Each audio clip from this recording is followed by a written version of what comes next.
All right. Thank you all for joining today. The webinar is about the charter school market, particularly for technology and digital learning. We've got three really great people on, and I will be introducing each of them prior to their presentation. I wanted just to give a few announcements about SIIA. It is a members-only webinar, so we really do appreciate any feedback that you give us.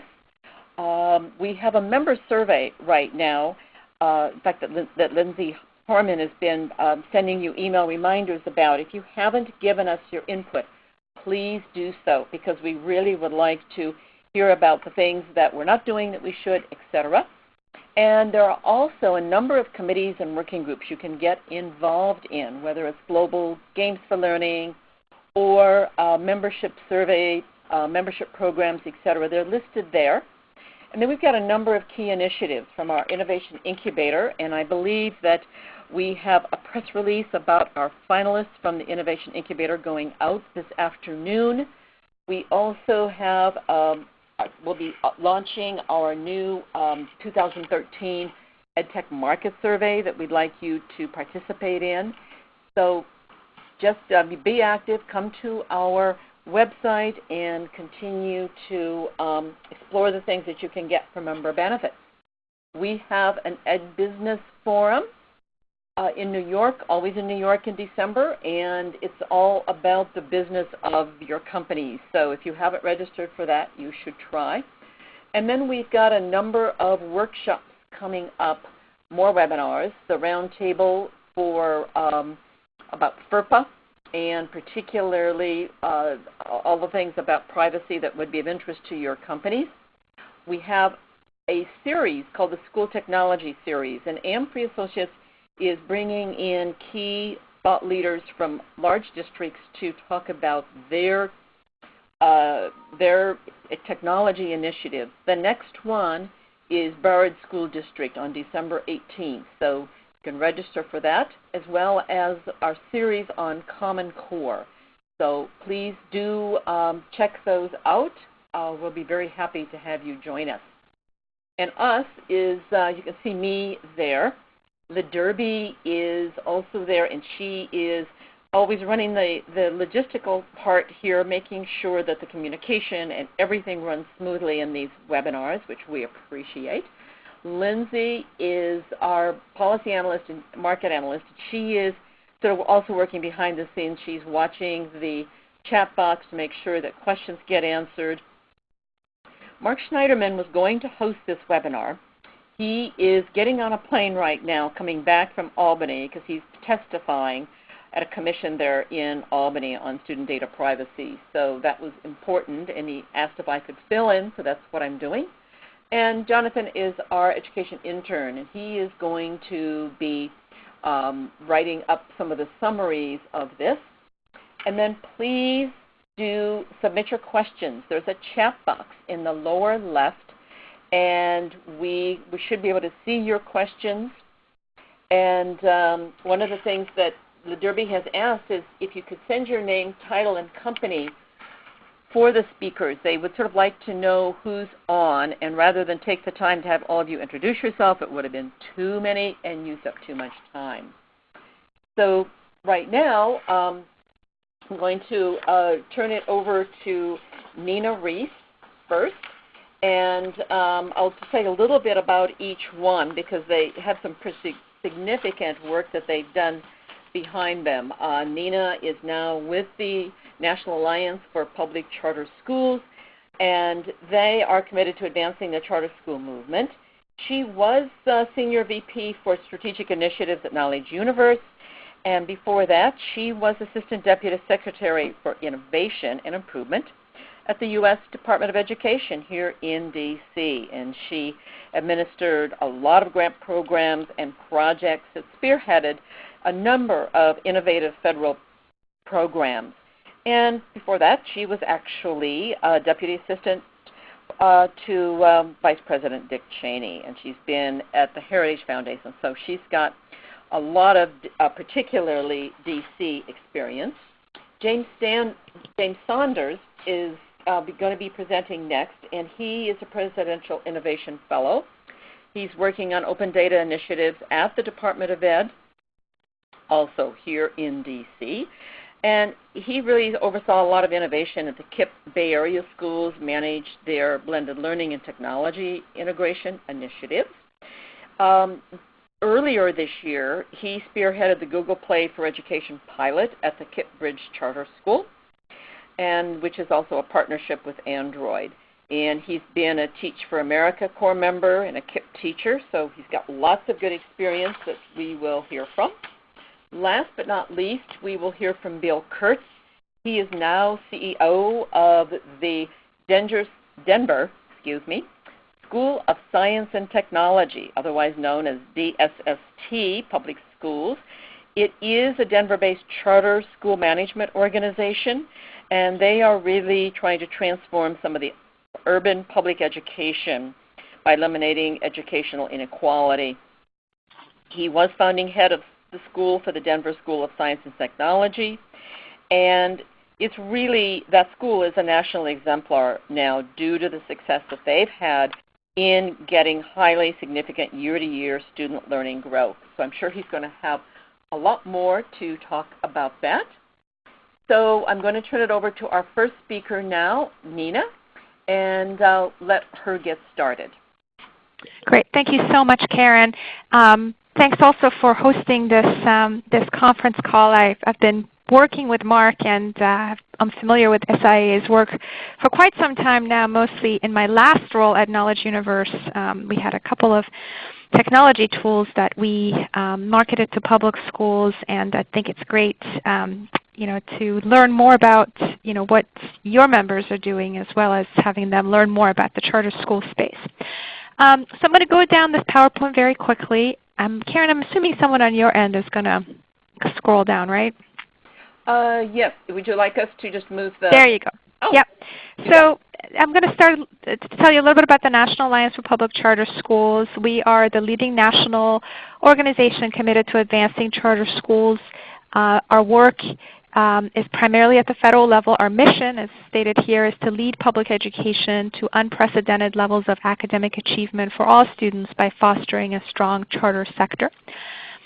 In terms of what we do, our work is divided into three broad categories. The first category, because we're in Washington, D.C., is federal policy and advocacy. We serve as the advocacy arm of the sector. We're really the only organization that focuses on making sure that the interests of charter schools are met at the federal level, both by creating funding streams for the startup of new charter schools and also overseeing all the rules and regulations that touch charter schools to make sure that they're not infringing on their autonomy. The second bucket of work is our state advocacy and support work. There are now charter schools in 42 states and in Washington, D.C. So our work right now is very focused on the 8 states that still don't have a law, but also on those states that have very weak laws. In our opinion, having a state with a weak law is just as bad as having a state with no law. So we spend quite a bit of time finding ways to strengthen the quality of charter school laws around the country, because in general people treat charter schools as a monolith, when in fact the way your law is written and how it's being implemented has huge implications on how capable you are to operate a high-performing charter school, and even more importantly, whether you're able to scale that program across the state. And then the last piece is national media and communications, serving as a clearinghouse of information on all things related to charter schools, and pushing all the evidence that's been gathered so far through white papers and reports, to inform the general public about charter schools. On the next slide, you'll see a little bit about the history of charter schools. The first charter school law passed in Minnesota in 1991. The first charter school opened in Minnesota in 1992. As I said earlier, charter schools are in place right now in almost 42. There are in 42 states and D.C. I should just say though that 2 of the states on this map, Washington State and Mississippi, don't have charter schools just yet, but all the other states have charter school laws. all but Montana, Nebraska, South Dakota, North Dakota, Vermont, West Virginia, Kentucky, and Alabama. So next slide. You'll see here on the slide the number of students attending charter schools. We've grown quite a bit. Currently we have a little over 2 million students in charter schools. Next slide. And again, here you see the growth over the years in different regions. Again, we try to, this is one of the things we do, is gather the information and make it available. You'll see on this slide that you've seen kind of a steady growth in the number of charter schools over the years in different parts of the country. One of the data points that's always interesting for those who are trying to market the charter schools is the types of, the different grade spans in chartering. And so a good portion of them are elementary schools, only about 10% middle schools, and 10% considered middle and high schools. 20% of them are high schools only. And then about 11% are K through 12 schools. And again, this slide shows a little bit more kind of some of the information that I've already highlighted about the growth over the years in the number of charter schools. And this growth, I would say, over the past 4 or 5 years has been pretty steady. I would say the focus that President Obama's administration has brought through Race to the Top and other federal programs and focusing on charter schools, highlighting their effectiveness, has been really crucial and also growing the space in a lot of states.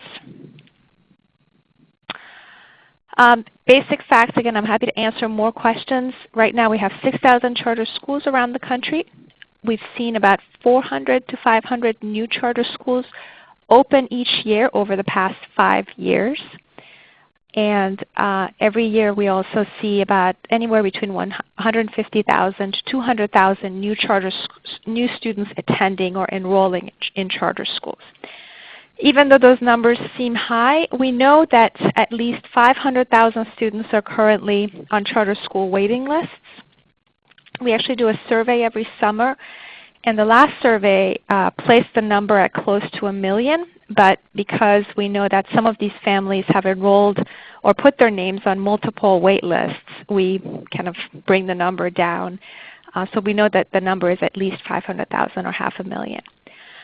And we also know that about 6.4% of the nation's public schools are currently charter schools. The average charter school size is about 380 students. And again, that's an average, but they tend to be on the smaller end of the spectrum. A little bit more information about charters in different states. The state with the highest percentage of charter schools right now is Arizona with 12%. The district with the highest percentage of charter schools is New Orleans with 76% of students attending charter schools. We have a new report that's going to come out over the next few weeks which looks at the density of charter schools in different markets. Didn't have that report ready in time for this conference, but based on last year's report, at least 7 cities have 30% or more of their students in charters. 25 cities have 20% or more of their students in a charter school. And in terms of demographics, a good portion of the students attending charter schools are minorities and students who are on the free and reduced lunch program.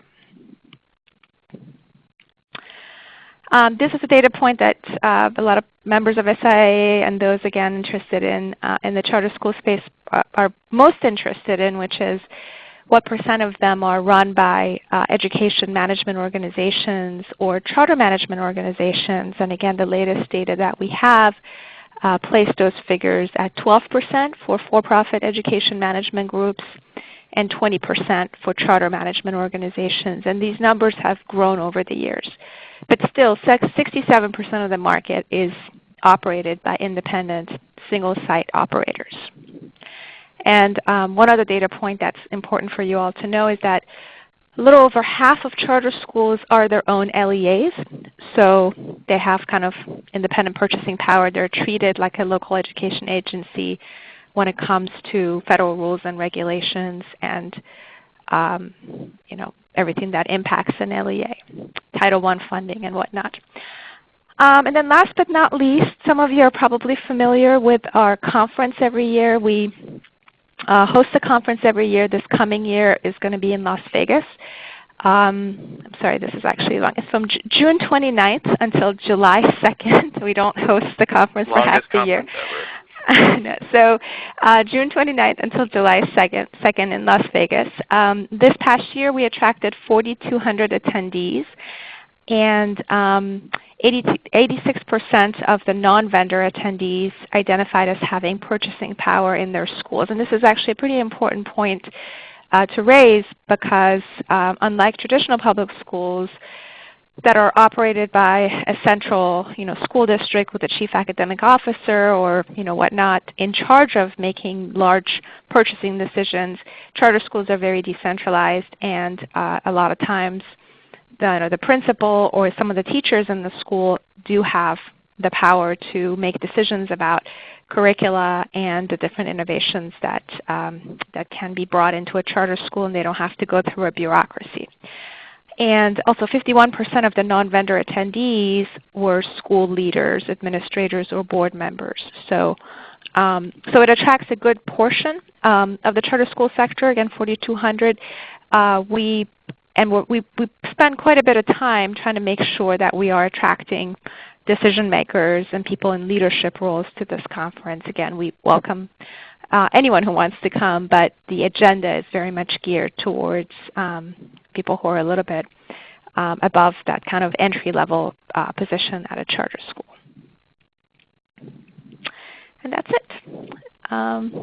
So I'm happy to take questions. Yeah. If you've got questions for Nina, go ahead and post them in the chat box. And if you think of some later, but they're directed towards Nina, just go ahead and ask, and we'll try at the end to make sure that they're answered. LaDerby, are you going to insert the slides now from James? I think I'm going to share my. The email got bounced back, so I think I'll just share my screen. Okay. Yes. See if that works. So everybody, cross your collective fingers. Are you guys seeing my screen? We are. Sure. Okay. Awesome. So despite the official title of Presidential Innovation Fellow, I'm actually going to be speaking more as a former person from KIPP schools working on technology and the idea of procuring technology solutions for the classroom. So everything that I'm saying here is my words and pertains to KIPP, and I'm definitely not speaking on behalf of the government.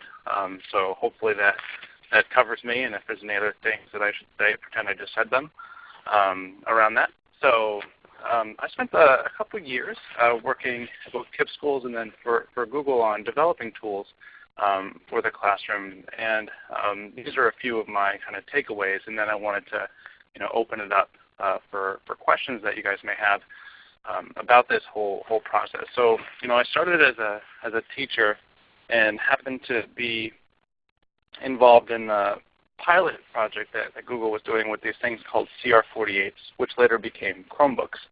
And when I first went one-to-one, put my entire class on the cloud, and realized that the market for tools was quite weak. I didn't have very many choices. I was teaching history.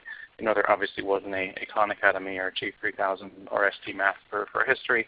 And quickly got interested in exploring the ed tech space more broadly, and finding out that we are definitely in a Wild West world when it comes to these tools, and everything is alpha at best.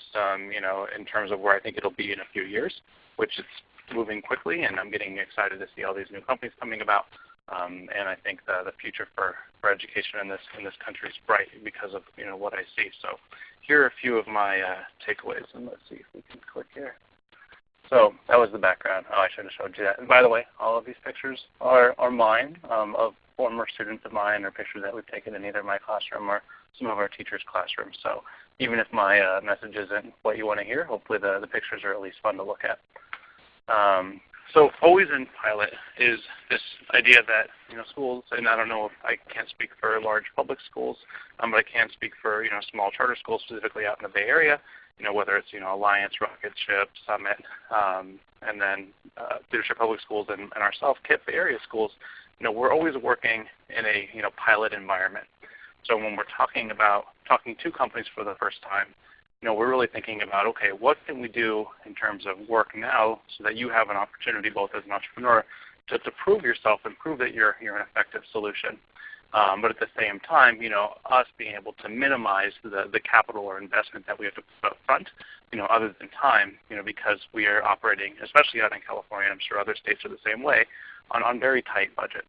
And the budgets for our schools have yet to, for the most part, adapt to this new world of blended or heavy technology integration. We're still dealing with, legacy items like textbooks or other, things that we have to purchase that, we haven't had to purchase in the past. So, the upfront investment in hardware, before this time, before, Chromebooks and iPads are as cheap as they are today, we spent a lot of our budgets, on just trying to outfit our buildings with computer labs and, so much cost and the infrastructure stuff. And so the point is, come in, and I think I'm talking to the entrepreneurs here, willing to prove yourself and, take the money, later. And so it's just me trying to put in a little piece for those schools that are operating in a cash-strapped environment, and definitely wanting to see data, see effectiveness. There are some schools that are out there on the bleeding edge that are willing to take risks on tools that have yet to be in the wild, but coming with case studies or schools or school leaders that we can talk to, or even inviting us to see this tool being used in another school is super helpful. I know we were evaluating a tool called Exit Ticket at KIPP area schools. And we've read everything that they had online. We knew the founders themselves, but it wasn't until we got a chance to go into the schools and see it in the hands of the students and talk to the teachers that were using it to deeply understand, what it took to integrate their platform in our classrooms. Because understand that our teachers, and I'm sure this is the case for teachers at every school, but at KIPP we have them working from 7 in the morning till 7 in the night because they're just so passionate about what they're doing that they're really strapped for time. And we want to make sure that any tool that we put in is not only going to be effective, but it's going to be a time win rather than an additional time suck. So we're looking at things that can help improve efficiency of the process of teaching and learning, not just in addition to, obviously, improving learning outcomes. And then, coming with a plan for how are you going to, help either the integration specialist teach the teachers how to do this through a train-the-trainer model, or how are you going to come in, specifically work with teachers and show them how to use a product or a solution, and letting the buyer or the school know, what that ongoing support schedule is going to look like. So am I going to be seeing and hearing from you once a week? And one thing I like, or once a month, one thing I like that Achieve 3000, which is a tool for our literacy, does is they will, go out of their way to send usage reports. This is unsolicited, saying, hey, wanted to check in. Here's a report on how often your teachers are accessing the site, making us aware of licenses that are not being used. And it's little things like that that leave me as the customer feeling like, wow, this is a great company. It's something I would just think about more and more, and think about recommending to other schools, because not only is the tool good, but the support is there as well. And having all of those play together is so important. And then hands-on deployment.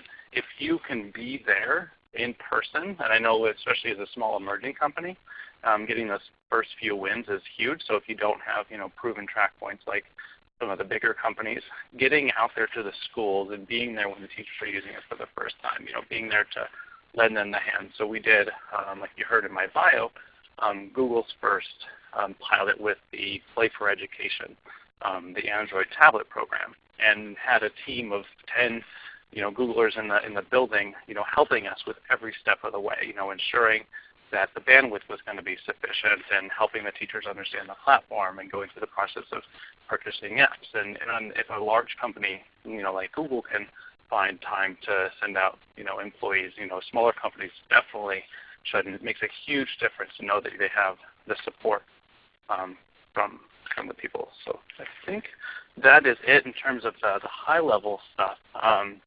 We at KIPP area schools have expanded greatly over the last few years and are moving more towards a fully blended model, where we're thinking about schools from the ground up and how technology fits into them. So making the investment in one-to-one technology, and going through the process of trying to figure out how to retrofit these schools with the proper bandwidth and Wi-Fi access, and making these big investments. And it's really exciting to have companies like you guys on the phone, knowing that you're going to be doing the other part, which is creating great tools, great apps, and great solutions that will make teaching and learning all the better. So with that, I'll wrap up the presentation. And if you guys have any questions, feel free to put them in the chat, and I look forward to the conversation later.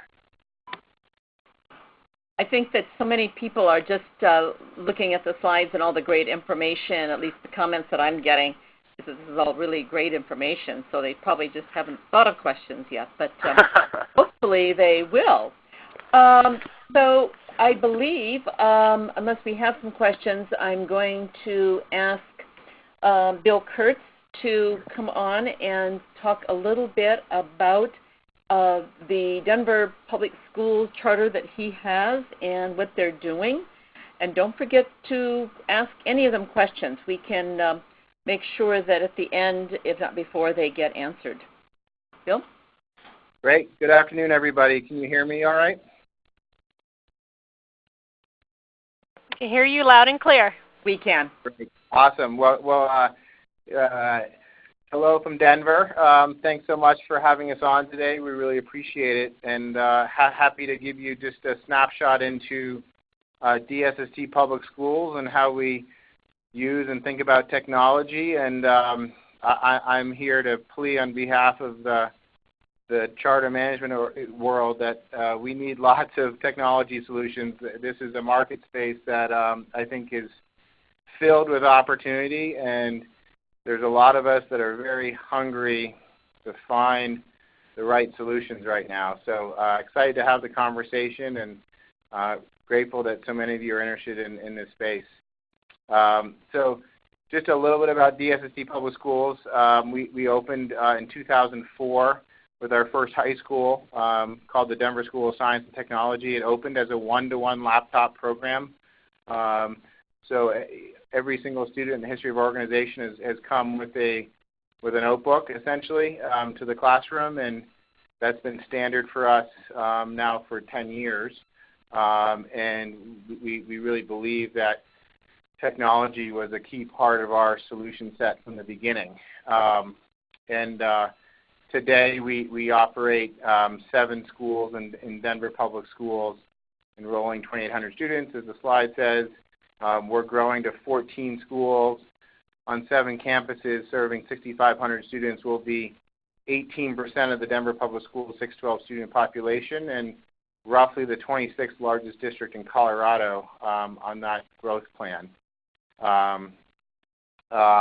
I think the thing that we are probably most proud of is that every single school that we've opened in the history of the network has been the top performing middle school or high school in the city of Denver in its existence. We're really proud of the track record of extraordinary performance by all of our schools, and we're looking forward to that continuing. As we get to technology, I guess I'd start, and before I jump into this slide, I would say from the very beginning, as I think I just said, we saw technology as a core part of our solution. And what I mean by that is that we wanted to use technology to leverage and to enhance and to make more efficient and make more effective what we thought were the core levers of our model, not the other way around. I think oftentimes we say, gosh, that's really cool, that technology, let's go get that. That's really fun. Let's see how we can fit that into our model. We might get some good press coverage if we have 5 kids that create the next Google. That's awesome. Let's do that. We kind of took a little different tact, which was, what do we think is the right kind of education for our kids, and then how can we take technology and leverage that and make it creative and individualized and use the power of technology to bring to life what we think is great education. And so that's really where we started as an organization, and I think we're fairly true to that today. And I would say that we are of the belief that technology will not be the solution to improving K-12 education, but is an incredibly important tool set that will enhance a vision that's absolutely critical to that vision. And so technology is found in every nook and cranny and corner of our organization, hopefully supporting core process, core vision, core program in really exciting ways. And so how does that play out? This slide gives you a little bit of looking at our kind of instructional, our core program model. You know, we always say we're a culture-driven organization first. We're a values-driven organization first. We have, I think, built a really creative, innovative solution in-house around how we measure culture, how do we keep track of culture, how do we process culture, so we developed a tool called Compass, which you see on the right-hand side of that slide at the top. We also, from the very beginning, had a core belief that data was the foundation of our work in a couple ways. One is really making our students the consumer of our education, and we believe, that our consumers, our students, should have the greatest access to data. And I would argue that in this country, largely data in education is rested at a superintendent level, at a principal level, and sometimes at a teacher level. And we really tried from the beginning to push our data down to our students and to create tools that both our students and teachers together can make informed data-driven decisions every day about what they're learning and how they're learning and what the success of that learning is. And so we did partner with, at the time, Synaptic Mash, now Promethean, to develop Active Progress. And I think Active Progress today, or Promethean, would probably call us a fairly significant, the most significant development partner they've had in terms of creating what we think is a pretty good tool for data and assessment. And then I would say the third piece and strand of our model has been differentiated instruction, and I would say there's a real opportunity in this marketplace, as many of you probably know, around creating the algorithmic tool that can automatically, through either student, teacher, or other, assign students learning opportunities and individual learning opportunities depending upon where their data says they are. We have not found that tool yet. We're looking for it. If any of you have that tool, we'd love to talk to you. But what we have been doing for the last 10 years is, frankly, running that algorithm ourselves in a manual way, which is fairly unsatisfying. Has produced, as we've said, probably some of the top student achievement results in the state of Colorado year in, year out. But it's still a manual assign. It's still using things like OneNote and Camtasia and other blended tools that we think are effective. But frankly, we are the algorithm. There's not a unique, elegant solution that we'd love to have where there is a self-assigning or a way in which we can assign learning and individual learning possibilities to our kids. If you go to the next slide, I mean, just building off of this, if you look at Compass, just looking at some of these tools in more depth, this, again, as you can see, really helps us manage our culture. It does things like calculate all sorts of measurements around culture in terms of kids' homework completion, in terms of whether kids are meeting our expectations, in terms of some of the values and some of the kind of standard school expectations that kids need to meet. It automatically generates paychecks. I know there's, at least in the charter school world, there's lots of people that spend Friday nights in Excel spreadsheets trying to calculate paychecks for their students. We have a system that automatically calculates those things on a rolling basis every day. So it provides a very, I think, robust and simple but elegant system around measuring and growing culture in our schools. And this is just a picture of, we can obviously assign students for any number of things, including tutoring in terms of including after-school interventions that provides parents, students, and teachers like information and actionable information, and it's all done. It's all done, automatically, if you will. I'm going to keep going, and then I'll love to take questions at the end. In terms of our data and assessment cycle that underpins our active progress tool, again, a fairly simple cycle, nothing revolutionary here. Here, you've probably seen this in a lot of different ways, but we really try to create a clear data and assessment cycle for all of our teachers and students to be thinking about on a regular basis that begins with assessment and ends with assessment, and in between empowers users, teachers, learners to truly own their progress, their results, and their actions to relearn or to learn anew our standards and our content.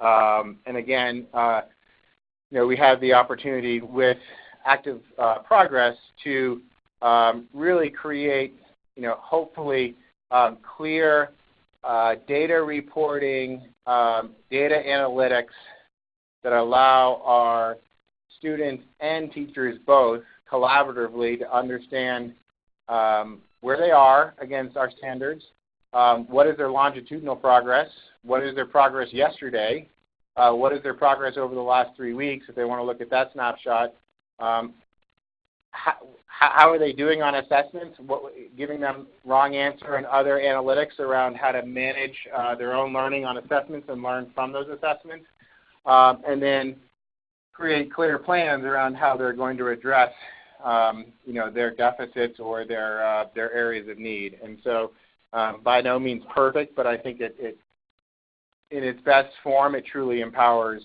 both our students and teachers to own and drive their learning in exciting ways.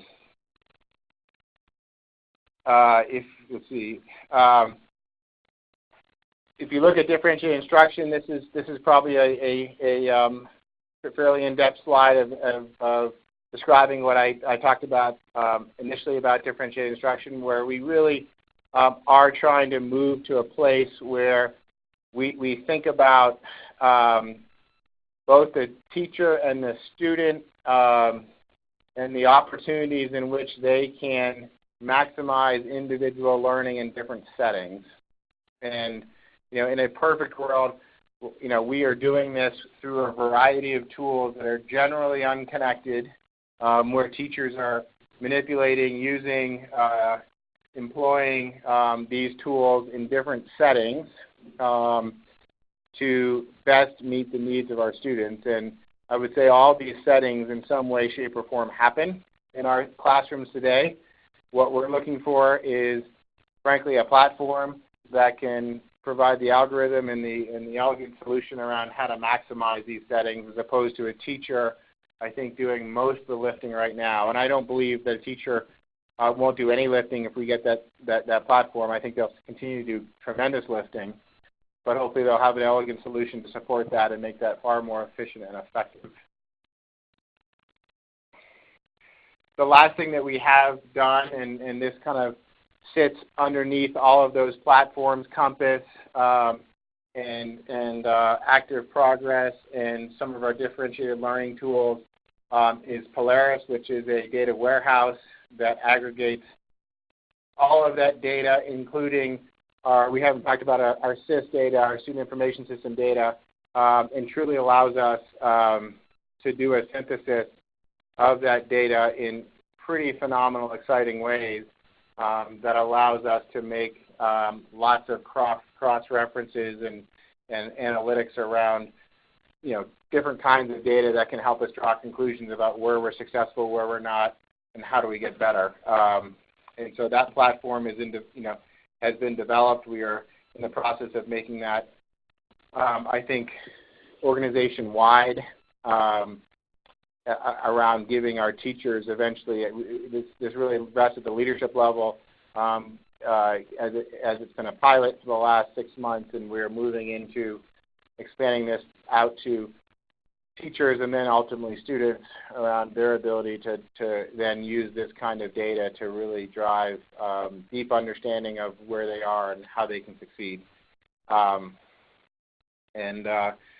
This is just a very small snapshot of the kinds of things that we can do at largely a click of the button now around understanding performance as it relates to ethnicity or gender or their SPED status or their language learning status or their geography. You can see that these kinds of things can yield some pretty rich data analysis, and when that happens at the click of a button, that's pretty exciting for our ability to react and create real value on an ongoing basis.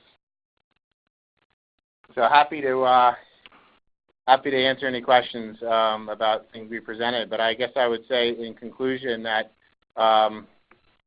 this is I was speaking to another group of people about this today. The challenge that we have is that we're a significantly growing part of the marketplace. As you saw, we'll be 18% of the 612 population in Denver. And there are many, and we are trying to reimagine the way school districts operate, to be perfectly honest. And many of the solutions out there today, technology-wise, are suited and designed and custom to large districts. Of course, that makes sense because that's where the money is.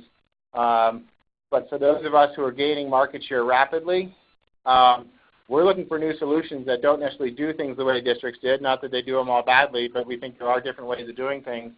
And there is not a demand side, from our end of it to create this marketplace as much as there should be. And we don't, I think, have a great supply side in terms of how do we reimagine some of these tools for agile, fast-growing organizations that aren't at the scale that people would love in a marketplace like this, but potentially could be in 5 to 10 years. That marketplace is really thin for us right now, and we, I think, are forced, whether it be on the education side or on the back office side in terms of ERP systems and HRIS systems, we're kind of in a place right now where we're cobbling together lots of solutions that aren't very satisfying, and which tells us there's a huge market opportunity for the right people. So anyways, appreciate the time, and I hope I've been helpful today. Yeah. So, Bill, since you've been talking, I'm going to just give you a couple of the questions that are sort of targeted for you. And one is, what kind of difference do you find, if any, in the data reporting opportunities between academic areas? I guess I'm not quite sure what academic, are we talking about subjects? I assume so, yes. Yeah, I mean, we honestly treat all of our subjects the same in terms of our expectation of executing a data cycle and of using data to drive instruction and to truly be a means of getting great outcomes. I mean, one can imagine, probably not very, not very hard to imagine that our math and science people sometimes gravitate more towards this than our English or humanities folks. I mean, that's certainly true. I think there's just a proclivity there. But that doesn't mean that we have changed our approach, nor do we think it should be changed. I think we've worked hard with our English and history departments to really understand what data can look like here and how we can use it effectively to drive the best instruction. So the other one is then to get those more data points, do you think that more robust parent-teacher communication helps personalized learning or does give you more data points? I guess what's the role, and particularly since I think parent-teacher communication may be more robust in a lot of the charter schools than it is in public schools, where do you see those benefits?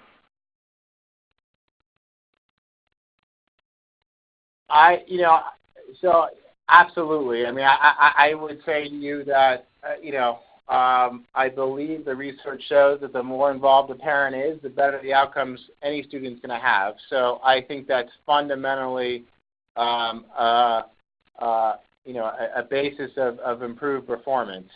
That being said, 65% of our students are from low-income families who are working oftentimes 2 jobs or don't have transportation or don't speak English. We have a choice as an organization either to say we're going to try to create structures that only if those parents are involved our kids will succeed, or we have a choice to create a culture and organization that says we're going to do our best to get parents involved, but if they are not involved, we are going to help our kids succeed just the same. And so we have taken that latter choice because we believe that all kids deserve a phenomenal education regardless of their academic, family, income, or racial background. And so we have worked super hard to level the playing field for all kids in our schools, and I don't think it's a perfect leveling of the playing field, but we have worked hard to say, you know what, we can't count on parents. We have a hard time training parents, and so we're gonna hold high expectations for ourselves around how we can best help all kids succeed. And there's certainly less than perfect parts of that, but that's where we've come from. One thing that, James here, one thing that Summit Public Schools, a small charter school organization out in California, did that was really exciting with their math program was break down their curriculum into competencies and provide each student basically with a heat map of badges that they need to earn in order to complete the math program. And each student had access and each family had access to that dashboard or that heat map, and was able to work through the different competencies at their own pace. And obviously this is something they can continue at home. And when they come up against a roadblock, there's a whole learning playlist there. Some of them may be videos created by a teacher, maybe resources pulled in offline that provided students with options to be able to develop that skill on their own, effectively transferring the ownership of the learning onto the student, and then the role of the family or the role of the teacher then shifted to someone who's supporting them along that journey. Maybe it's a pull-out with a teacher or a tutor after school that would provide them with that individualized attention. But basically what they have started to do, and they're going to start doing in other subjects, is really think about a truly individualized, personalized learning experience where the student does have control over pace and place and learning style. Yeah. So I'm going to go back to sort of the beginning of the questions. Thank you for your responses so far. There was one for Nina, which may have gotten answered in the following speakers, but they wondered whether or not charter schools have PTAs. What kind of relationship does your association have with the national PTA, for example?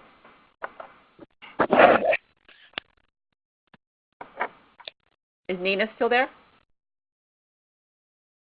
Maybe not. Maybe she's still on mute. All right. Well, let me go to both Bill and to James then. Do you have relationships, or particularly James, when you were at KIPP, was there a relationship to the PTA as sort of an organization? So there wasn't a formalized PTA per se, but there was a formalized group at each school site of parents that were hands-on and involved in PTA-like things.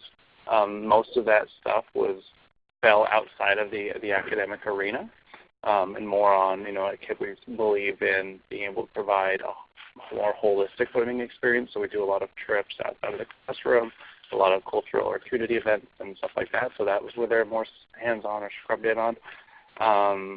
So yes, there was a PT-like thing, but there wasn't a broader formalized parent organization. Okay. And Bill? Yeah, we do have parent teacher groups at all of our schools.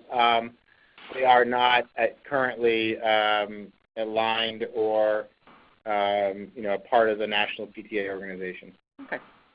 Then I think a question for all three of you. Ellen wants to know how technology adoption might be different from your viewpoint of charter schools versus the non-charter schools. Do you think that you're sort of have a higher level of technology integration, lower, or it just takes longer, but you're going to skip some stages and get right to a more thorough integration, or any comments? This is Bill. I mean, I couldn't comment on a whole. I mean, if I was going to compare ourselves with our partner and good collaborator, the Denver Public Schools, who we're a part of, because we committed to a one-to-one program from 2004 on, maybe the first of any public program in the state of Colorado and one of the first across the country. I think we've always probably outpaced Denver Public Schools significantly in adoption of technology and in our schools and in our work. But I think they're also working hard to catch up too. Yeah. And James, about the KIPP schools, do you feel like they're further ahead or not when it comes to technology integration? Other than what I read in the press, I don't know how larger public school districts deal with the procurement process of technology solutions. So I don't know where we are vis-a-vis other players in the game. I just know that we've been at a very deliberate pace. Not repeating what we said earlier, not doing technology for the sake of technology. There was a lot, and I'll answer another question that was in there in this answer. How do smaller companies kind of break in the door or get into schools that that don't have a leverage or the cloud of, say, a Google? And we thought long and hard about working with Khan Academy, for example. We did their very first classroom pilot, and they were a much smaller company when we dealt with them, and going through the whole process of deliberating and meeting with them and looking to see if it was the right solution, and then helping them co-develop a lot of the stuff that you see, working alongside our teachers in the algebra suite. And my advice to smaller companies looking to work, get in the door is, if you happen to be venture funded or in an accelerator, I would suggest looking at other portfolio companies or other companies that are in your group, and finding out which of those may have touch points at schools, and asking for introductions to a friendly teacher administrator. And and obviously there's always the cold email, but for me, like, those emails were definitely the lowest of my priority. Being active on Twitter, chiming in on the various conversations like EdChat and specific subject area conversations if you happen to teach history or have a product for history. There's SS Chat and things like that. And then getting out there and attending ed camps or other conferences where you can interact with teachers. And it's a grind. But and I had a startup before this in the ed tech space, and going out there and trying to cultivate that support and getting some allies. So in terms of going back to the original question, I have no idea where we are vis-a-vis other companies and our other schools. And then that's I think I got both of them in there. Sorry if it was kind of all over the place. Okay, that's okay. So can you hear me now? This is Nina. Yes, we can, Nina. Yes, I am so sorry. I hung up by mistake, and when I called back in, I was placed on mute. So to your first question about the PTA, so a charter school can certainly partner with their local PTA. I don't know of a lot of them that are doing that, but as you know, the National PTA is a very decentralized organization, so a school can opt in to participate if they want to. The second question about procurement, and I think the other panelists already addressed it, each district is different. Usually you have a chief technology officer that handles these issues, but what's great about charter schools, which has come out at different points in time during this presentation, is that they're first adopters, and their focus is very much on innovation and on raising student achievement. So this is where I think those who are interested in introducing new concepts have a great kind of opportunity with the chartering space to introduce new ideas. And I think the push towards more individualized instruction has also really caught on in the chartering space. And so it's a great place to kind of test new ideas. And as I said, they receive funding through the same per pupil allocation that follows kids to charter schools. Oftentimes, though, charter schools get a little bit less because the facilities finance portion of the funding is not attached to kids. But they qualify for the same kind of pots of funding, and I think an increasing number of them are looking to technology tools both to expedite instruction and learning, but also to to save money down the road on things that perhaps technology can speed up and reduce your costs around. Mm-hmm. Great, thank you. I think we've got time because we're sort of much on the hour, but there's a question that I'm sure a lot of people would like to know the answer to, and that is, are you aware of any places where our companies can get a list of charter school technology decision makers? They, of course, would love to contact them at some point, not maybe all in one email blast, but there's, I know we do have some members, MCH and MDR and others, who may they have lists of public schools with all the contacts, but other than the sort of national groups like MCH or MDR, are there any other sources of information that any of the three of you can point out? I would recommend looking at guest lists at large conferences that are talking about personalized learning. Oftentimes the people that end up going to represent a school or school district are those people that either make the decisions or carry a lot of when it comes to the decision-making process, but I don't know any lists formally. Okay. Yeah, so this is Nina. The reason I highlighted our conference is partially because that is probably one of the better places to see a lot of these individuals. And, there's no, because they're so small and so many of them are single-site operators, there's no person who's in charge of ed tech in a lot of these schools, yet, the technology officer or so forth, which is common usually with larger school districts. Most schools don't have that. I think some of the ones that are expanding are adding that component, or even single site could have that person as they're trying to experiment more with technology, but I don't know that there's one place you can go to just to tap into the list of the people who make decisions around ed tech procurement, for instance. But as I said earlier, I definitely think this is a space they're interested in, and because the decision making is very decentralized, I think the teachers and the principals of a lot of these charter schools are often also wearing the technology hat. So I wouldn't dismiss them as people to talk to. Okay. Well, we are pretty much at the top of the hour, actually halfway through the hour. I guess it's not the top of the hour. And I would first like to give a big thank you to our three speakers, both Nina Rees, James Sanders, and Bill Kurtz. I think they gave us a lot of great information. And given the comments that I saw in the chat box, people are going to be very interested in getting copies of the slides. And that is one of the reasons I'm directing this comment to the speakers now, that we ask for a release form so that we have permission to do that. We really appreciate your time, the slides, the comments, the responses to the questions that they posed. And I know that the folks who are listening in, LaDerby will be posting the slides and the audio that goes with it, I think probably in a couple of days. Sometimes she gets them very, very quickly. It depends on so many other things here. I also hope that Bill Kurtz and his teammates at Denver get their power back or their phone line back or whatever it is that went out on you this afternoon. And other than that, thank you all for participating today. And don't forget that you can come to some of the other webinars that we have coming up in the next few weeks. Thank you. Thank you. Thank you.